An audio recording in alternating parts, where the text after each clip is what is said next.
Maligayang pagdating sa Silang Cavite.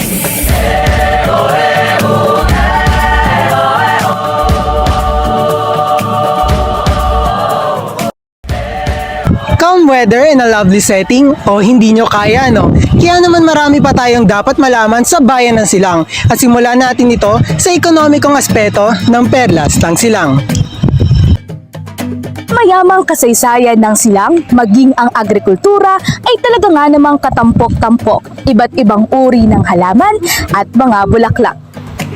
Ang Perlas ng Silang po, actually nagsimula po siya as a flower farm. Then later on po, sumadami itong visitor natin, nag-accommodate po kami ng mga tao for dine-in and also events, meron na rin po kami. Kailangan din po namin ng init din, init at lamig. Kasi doon nabubuhay mga halaman namin. Kaya naman, hindi maikakaila ang pangunguna ng bayan ng Silang sa pagkakaroon ng magandang laban sa agrikultura. Tiyak na kaya nitong sumabay sa makabagong agos ng tagumpay.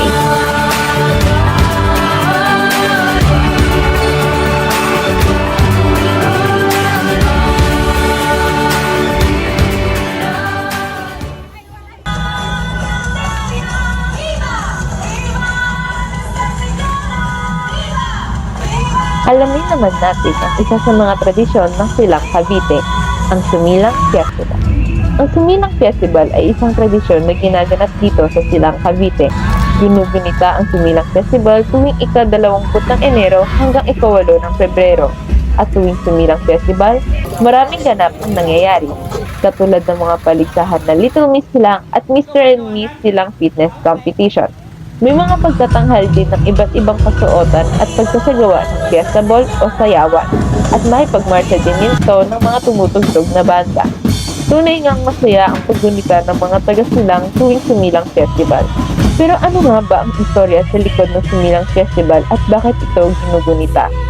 Ginugunita ang Sumilang Festival bilang isang pasasalamat sa Diyos at kay Nuestra Señora de Candelaria dahil sa tuloy-tuloy at magandang ani. Si Nuestra Señora de Candelaria din ang santong patron ng Silang Cavite. Ayon sa impormasyon na nakapaskil sa simbahan, ibinigay ang Nuestra Señora de Candelaria sa simbahan noong 1604. At simula noon, ang santo na ang isa sa kanilang ginadasalan at binibigyan ng importansya sa Silang. Dahil sa mayamang kultura at istorya ang mayroon ang Nuestra Señora de Candelaria, patuloy ang pagbibigay halaga ng mga taga-Silang sa kanilang simbahan at santo. Naniniwala sila na ang santo nila ang rason sa tuloy-tuloy na daloy ng himala na kanilang natatanggap. At ang Sumilang Festival ang kanilang paraan ng pagpapakita ng kanilang pasasalamat at pagbibigay ng hiling sa santo na sana patuloy ang kanilang natatanggap na magandang ani para sa kanilang kabuhayan.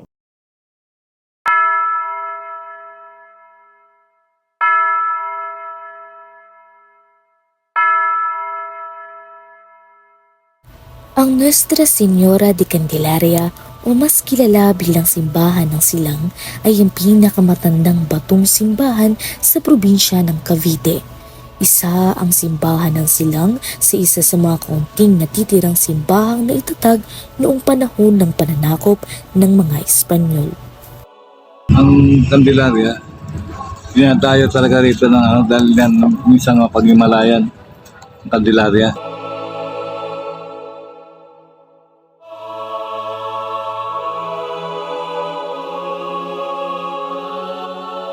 Isa ito sa kinikilala nilang simbahan, lalo na sa mga deboto na Katoliko, at napakalaking bagay sa kanila na every Sunday na may magsisimba, dito sila tumutulong.